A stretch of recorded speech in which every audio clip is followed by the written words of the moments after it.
Hello everyone, welcome to my channel. Please subscribe and stay tuned by clicking the bell icon. Why Bridgerton Season 3 is skipping a book, and what it misses out. Bridgerton Season 3 skips a book to adapt a love story that only happens later in the source material, and it will miss out on a huge storyline.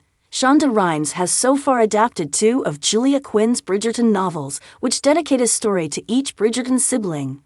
Bridgerton Seasons 1 and 2 have followed the book's order, with Daphne Bridgerton and Simon, Duke of Hastings, being the focus of Season 1, and Anthony Bridgerton and Kate Sharma being the focus of Season 2. However, after Bridgerton Season 2's ending, it was announced that Season 3 would not be following Book 3's focus on Benedict Bridgerton, but instead Book 4's, with the focus being on Colin Bridgerton and Penelope Featherington. Shonda Rhimes' adaptation of the Bridgerton books has not been exact, with one example being Eloise's romantic storyline with Theo Sharp. However, these changed subplots have not affected the main plot of each season, and Bridgerton has mainly been a faithful adaptation of Quinn's novels. The subplots have meant some side characters becoming more prominent and thus more popular. It is mainly the older Bridgerton siblings who have had airtime, with the younger ones still being children and featuring less in Bridgerton. However, Season 3 is the first time Bridgerton will be veering so far from the order of Quinn's novels. Book 3 of the Bridgerton novels is An Offer from a Gentleman and is about Benedict's romance with Sophie Beckett. Bridgerton Season 3's story is going to tell Penelope and Colin's love story instead. Bridgerton Season 3 showrunner Jess Brownell told Variety that they are skipping Benedict's story because she really feels like it's Colin and Penelope's time. Penelope's love of Colin and his obliviousness to it has been building since Bridgerton Season 1, and the Bridgerton Season 2 finale saw Penelope overhear Colin say he would never marry her.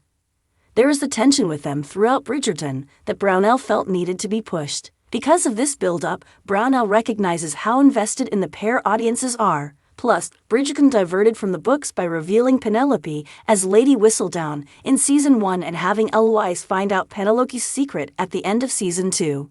These details have made everything come to an emotional head for Penelope in Season 3, which is why now is the ideal time to tell her and Colin's story. Brownell mentions how Colin has become so close to realizing Penelope's feelings for him that Season 3 felt like the perfect moment to tee it up, which means skipping Benedict's story is worth it for the stages that each character is at by the end of Bridgerton Season 2. An Offer from a Gentleman is inspired by Cinderella, and Quinn introduces Sophie Beckett, the illegitimate daughter of an earl, who is reduced to maid work by her stepmother and stepsisters after the earl's death. Sophie meets Benedict after sneaking into a masquerade ball, but has to leave at midnight, and Benedict never finds out Sophie's identity.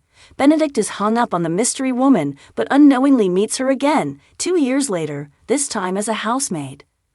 Benedict is drawn to Sophie and is compelled to rescue her from her awful living situation, yet he is still determined to marry the mystery woman. After being unable to deny his feelings for Sophie, but being scared about marrying a different social class and breaking his vow to marry the mystery woman, he proposes that Sophie becomes his mistress. Sophie refuses as she does not want her children to carry the same illegitimate title that she did.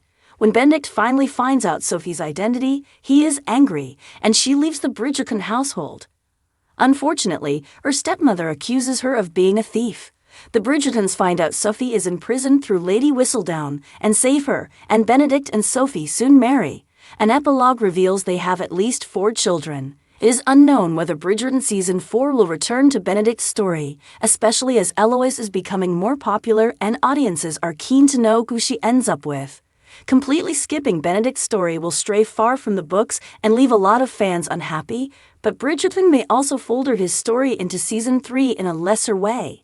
Eloise's story includes a big time jump, so it would be extremely difficult to return to Benedict's story if Bridgerton does decide to dedicate Season 4 to Eloise. However, Benedict's story includes a 2-year time jump as well, so it is possible to start his story in Season 3 and run it alongside Eloise's in Season 4. So far, Bridgerton's subplots have had depth without pulling from the main couple's storyline, so Benedict's story could be properly told this way. However, Benedict could meet Sophie in Season 3 and then start Season 4 just after the 2-year time jump. Having Season 4 dedicated to Benedict would allow Bridgerton to keep Eloise as the young, independent woman she is. Also, it would give a chance for more of a story with Theo before the events of her book.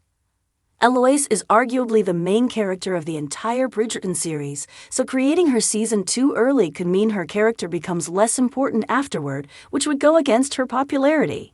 If you like the video, don't forget to like, comment, and share.